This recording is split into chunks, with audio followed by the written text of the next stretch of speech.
প্রশ্নটিতে বলা হয়েছে প্রথম 7টি ন্যাচারাল সংখ্যার ঘনকের গড় কত। অপশন দিয়েছে, কোন অপশনটা সঠিক হবে। আচ্ছা, তো ন্যাচারাল সংখ্যার ঘনক মানে 1 এর কিউব, 2 এর কিউব, এইভাবে কয়টি সংখ্যার ঘনক হবে? 7টি সংখ্যা, মানে 7 এর কিউব পর্যন্ত হবে। এই সবটি সংখ্যার গড় কত, গড়টা নির্ণয় করার জন্য বলা হয়েছে।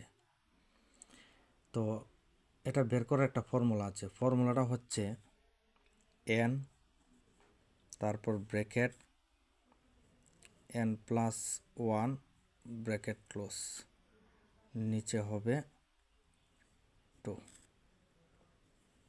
এটার হোল স্কোয়ার। আচ্ছা, এখানে কয়টি সংখ্যার গড় বলা হয়েছে? 7টি। তাহলে এই ফর্মুলাটার নিচে হবে 7।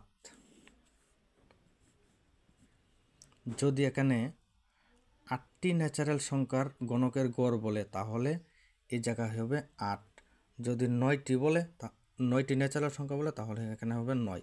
মানে যতটি ন্যাচারাল সংখ্যার গণকের গড় বলা হবে তত হবে ওই জায়গার মধ্যে। এখন n এর মান আমরা ধরব।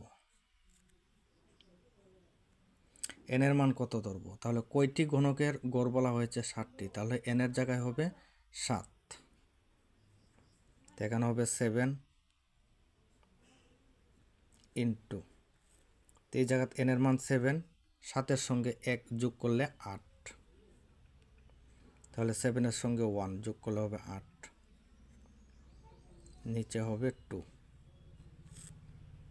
এটার হোল স্কোয়ার। এটাকে আমরা ভাগ দিব, সরি এখানে হবে 2, এটাকে আমরা ভাগ দিব 7 দিয়ে।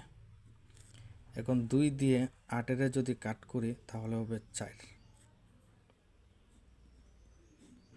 তাহলে 7-এর সঙ্গে এখন 4 গুণ করব। 7 আর 4 গুণ করলে 28, 28-এর স্কোয়ার মানে 28 হবে 2 বার, 28 ইন্টু 28, এটার নিচে হবে 7। এখন 7 দিয়ে 28 যদি কাট করি তাহলে হবে 4, তাহলে 28 আর 4 গুণ করব, 28 ইন্টু 4, তাহলে এখানে কাট করার পর 28 রয়েছে, এখানে রয়েছে 4, এই 28 আর 4 গুণ করব, তাহলে 4 আর 8 গুণ করলে 32, 32-এর 2 হাতের আছে 3, 4 দুগুণ 8, 8 আর 3-এ 11। তাহলে প্রথম 7টি ন্যাচারাল সংখ্যার গণকের গড় কত বের হয়েছে? 112। এই ফর্মুলাটা দিয়ে অঙ্কটি করবে। আর যতটি ন্যাচারাল সংখ্যার বলবে এই জায়গা তত বসবে।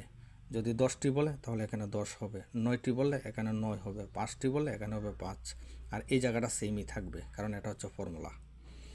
তাহলে 7টি ন্যাচারাল সংখ্যার ঘনকের গড় কত বের হয়েছে? 112। তাহলে অপশন 2 হচ্ছে কারেক্ট আনসার।